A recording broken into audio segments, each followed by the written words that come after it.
हरे कृष्णा। ओम नमो भगवते वासुदेवाय।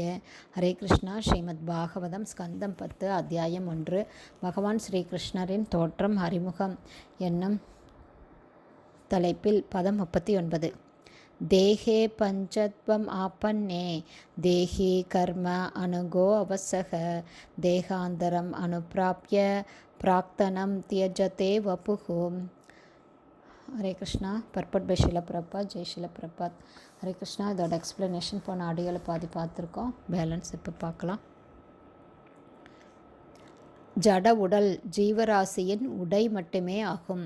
ஸ்ரீமத் பகவத்கீதை உடலை ஒரு ஆடையுடன் ஒப்பிட்டு ஒருவன் எப்படி தன் ஆடைகளை ஒவ்வொன்றாக மாற்றிக்கொண்டே போகிறான் என்பதை தெளிவாக விளக்குகிறது. அதே வேத அறிவு இங்கு உறுதி செய்யப்படுகிறது.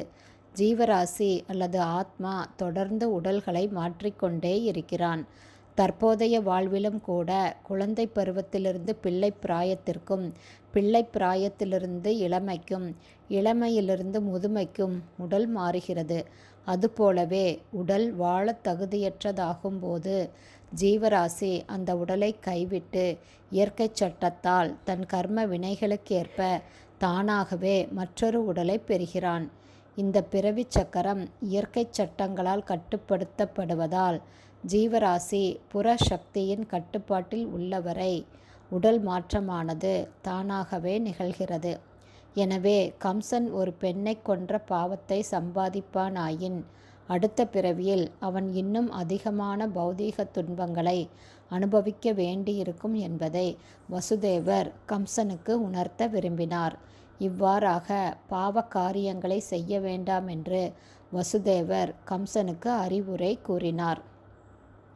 அறியாமையின் அதாவது தமோ குணத்தின் காரணத்தால் பாவங்கள் செய்பவன் ஒரு தாழ்ந்த உடலை பெறுவான்.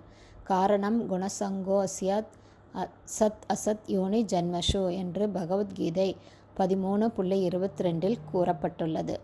லட்சக்கணக்கான உயிரினங்கள் உள்ளன. உயர்ந்த தாழ்ந்த உடல்கள் இருப்பது ஏன்? ஜட இயற்கையின் களங்கத்திற்கேற்ப இந்த உடல்களை ஒருவன் பெறுகிறான்.